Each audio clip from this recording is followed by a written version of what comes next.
not to supplement. Nutritionists will tell you it is possible to get all of the nutrients you need by simply eating a variety of healthy foods. But with most Americans already doing that, proponents of supplements say taking them can fill the gaps in your diet. Joining us now with her suggestions is chiropractic physician and acupuncturist Dr. Cathleen Gerenger. Welcome back, Dr. Kathleen. How are you today? I'm doing great. I love this topic because it's a question a lot of people wonder about. What's your thought on to supplement or not to supplement? Well, it really depends. I mean, our body gives us all these cues on where the deficiencies are. So you're saying listen to your body and you will find out if you are missing something in your diet. Absolutely. For example, if we have these little bumps behind our tricep muscles, usually it's a deficiency of omega essential fatty acid.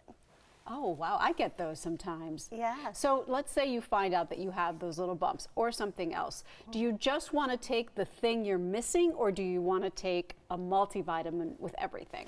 It really depends. If you take a multivitamin, it actually kind of covers everything from like A to Z, but sometimes some people need more nutrients in certain area than others, and that's when you have to listen to your body's cues. For example, my son, he's 23 years old, and suddenly he has this little skin rash on his arm. And immediately, of course, parents would take them to the dermatologist, and then you get this lotion and potion and stuff like that right there. It's like, well, Sean, why don't you take some of these omega essential fatty acid? And then he took it for like about 2 weeks, and then it's gone. Isn't that amazing? So you're treating it more from the inside out. Yes, and it's as simple as like fish oil. That's it.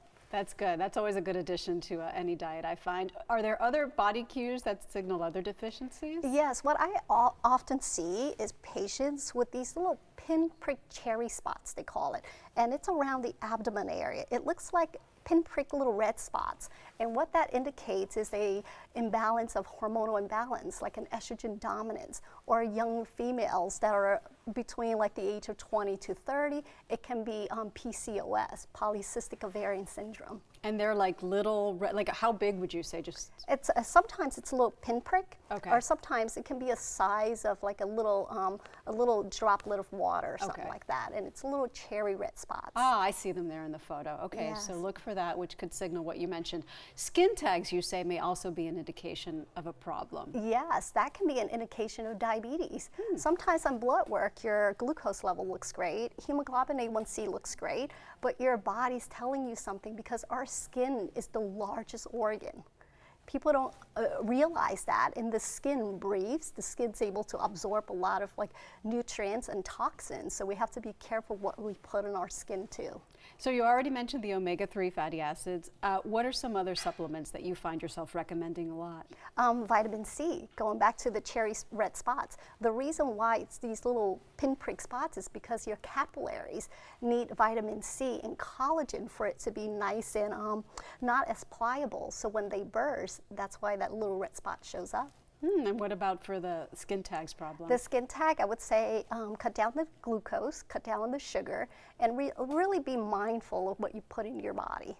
Do you recommend going to the doctor and getting a workup to check your levels to know exactly what you may be missing? Absolutely. I start with a simple blood test, or sometimes if you want to dive into like micronutrient deficiencies, there's a separate type of testing where you can check your micronutrients to see what are you lacking, what kind of vitamins, what kind of nutrients, because that kind of analysis is a little bit different from your regular blood work. Is there anything wrong with just as a safety net to take a multivitamin every morning with your breakfast? Because that's what I do.